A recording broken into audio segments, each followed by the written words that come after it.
5 लाख साल बाद। फ्रेंड्स, इतने साल के बाद धरती पर एक एस्टेरॉयड के टकराने की पूरी संभावना है और ये एस्टेरॉयड हमारे पृथ्वी से बहुत ही फास्ट स्पीड से टकराएगा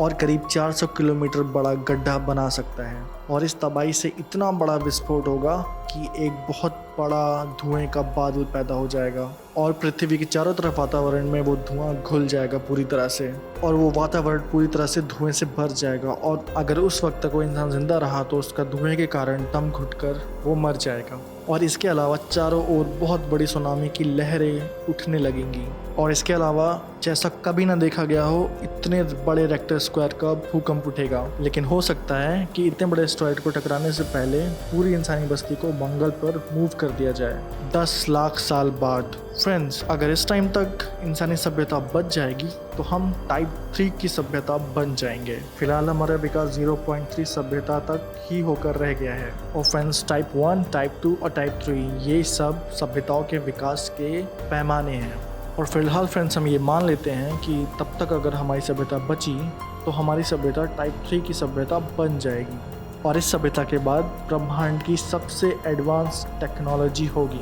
और फिलहाल हम कोल, पेट्रोल, डीजल, ऑयल और सनलाइट से एनर्जी प्राप्त करते हैं और इससे हमारे काफ़ी सारे गैजेट चलते हैं। और जब हम टाइप 3 की सभ्यता बन जाएंगे तो हम पूरी गैलेक्सी में मौजूद स्टार्स की पावर्स का उपयोग कर पाएंगे और इस वक्त तक जो भी जीव जिंदा होगा वो आसमान में दो सूरज को देख पाएगा। फ्रेंड्स, आने वाले 10 लाख सालों में ब्रह्मांड के कई सारे स्टार सुपरनोवा एक्सप्लोजन्स के साथ ख़त्म हो जाएंगे और उनमें से ये एक बीटलजूस स्टार है। बीटलजूस तारे का जब सुपरनोवा एक्सप्लोजन होगा तो उसकी रोशनी हमारी धरती से भी साफ साफ दिखाई देगी और ये रोशनी इतनी ज़्यादा ब्राइट होगी कि ये कई दिनों तक दिखाई देगी और देखने में ऐसा लगेगा कि ये जैसे सूरज की तरह ही कोई रोशनी दिखाई पड़ रही है। और उस टाइम तक अगर कोई इंसान इस धरती पे रहा तो उसे आसमान में उस टाइम दो सूरज दिखाई देंगे और कई दिनों तक लगता रहेगा कि जैसे हमारी धरती पे एक नहीं दो सूरज दिखाई दे रहे हैं। और अगले 5 करोड़ साल बाद मंगल का मून फोर्ब्स अपने पोल से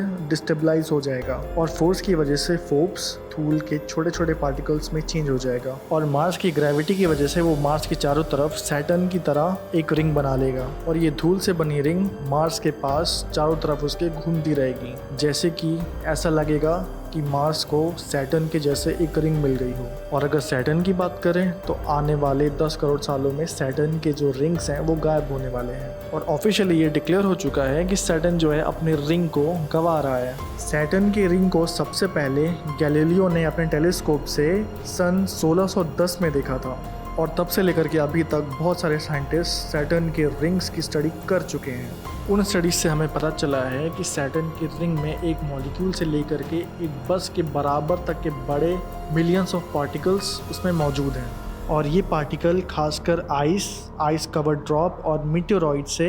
मिलकर बने हुए हैं और ये 2,85,000 किलोमीटर से 4 लाख किलोमीटर तक फैले हुए हैं। और फ्रेंड्स, वॉयेजर 1 से किए गए स्टडी से हमें ये पता चला है प्लैनेट सैटर्न की ग्रेविटी और उसका मैग्नेटिक फील्ड उसके रिंग्स के पार्टिकल्स को अट्रैक्ट कर रहे हैं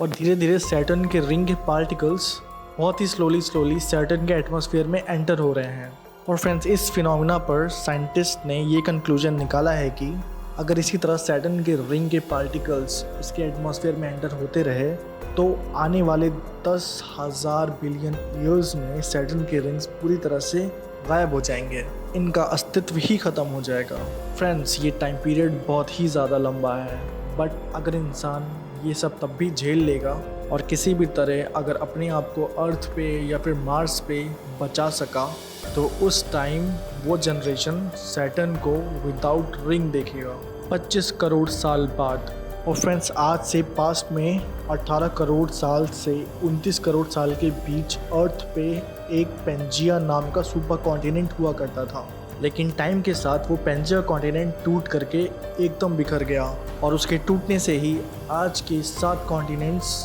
बने हैं। बट हमारी अर्थ की टेक्टोनिक प्लेट्स हमेशा मूव करती रहती है, इसीलिए आज से करीब 25 करोड़ साल के बाद पृथ्वी के सारे कॉन्टिनेंट्स फिर से एक हो जाएंगे और वो सब मिलके फिर से एक ग्रेट कॉन्टिनेंट बनाएंगे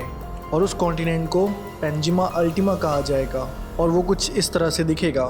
और वो करीब 50 करोड़ साल तक रहेगा। 50 करोड़ साल बाद 50 करोड़ साल बाद मून हमसे बहुत ही ज़्यादा दूर जा चुका होगा। एंड यू नो फ्रेंड्स, हर साल मून हमसे 1 सेंटीमीटर दूर जाता है, यानी कि हर साल मून और अर्थ का डिस्टेंस बढ़ रहा है। इसीलिए फ्रेंड्स, आज से 50 करोड़ साल बाद मून अर्थ से इतना दूर जा चुका होगा कि उस समय की जनरेशन टोटल सोलर एक्लिप्स जैसी कोई चीज़ देख ही नहीं पाएगी। तो फ्रेंड्स, ये सारी बातें जो मैंने आपको इतने शॉर्ट में बताई हैं, इतने टाइम तक तो पूरी दुनिया ही बदल जाएगी। बहुत सारी प्रजातियां इतने टाइम तक आ भी चुकी होंगी और जा भी चुकी होंगी, लेकिन असली गेम तो आज से करीब 4.5 अरब साल के बाद शुरू होगा, जब हमारी गैलेक्सी मिल्की वे और हमारी नेबर गैलेक्सी एंड्रोमेडा एक दूसरे में कोलाइड हो जाएंगी। एंड्रोमेडा आज हमसे करीब 2.5 मिलियन लाइट ईयर्स दूर है। इस गैलेक्सी में हमारी गैलेक्सी के अकॉर्डिंग बहुत ही ज़्यादा स्टार्स मौजूद हैं, और ये एंड्रोमेडा गैलेक्सी हमारी मिल्की वे की तरफ 30 किलोमीटर पर सेकंड की स्पीड से बढ़ रही है।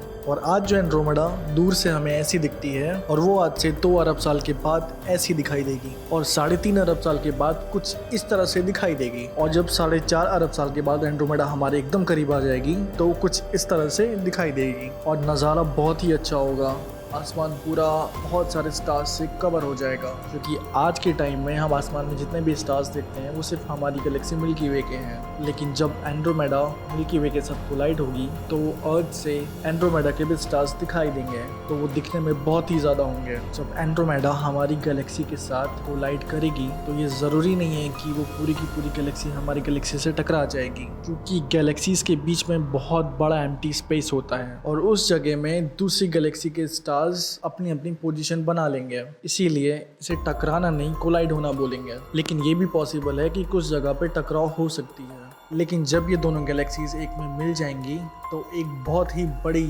गैलेक्सी बनके तैयार हो जाएगी, और उसके बाद जिसका नाम पड़ेगा मिल्कोमेडा गैलेक्सी। और मुझे नहीं लगता इतने टाइम तक कोई भी सिविलाइजेशन हमारे ग्रह पे या किसी भी और ग्रह पे उस टाइम तक जिंदा रहेगी, और उस टाइम दिखने वाला ये नज़ारा ब्रह्मांड में बहुत ही बड़ी घटना कहा जाएगा उस टाइम के लिए। बस फ्रेंड्स, ये सारी घटनाएं भविष्य में घटने वाली हैं, अभी फिलहाल हमें इसकी टेंशन लेने की कोई ज़रूरत नहीं है। बट फ्रेंड्स, अब आप हमें बताइए कि इन सारी घटनाओं में से आप कौन सी घटना अपनी आंखों से देखना चाहेंगे फ्यूचर में। कमेंट करके ज़रूर बताइएगा। अगली वीडियो हम जल्दी अपलोड करेंगे, और जो हमारे चैनल पे नए हैं वो please like, share and subscribe करना ना भूलें, और बेल आइकन तो ज़रूर दबाएं ताकि कोई नई वीडियो आए उसकी अपडेट आपको ज़रूर मिल जाए।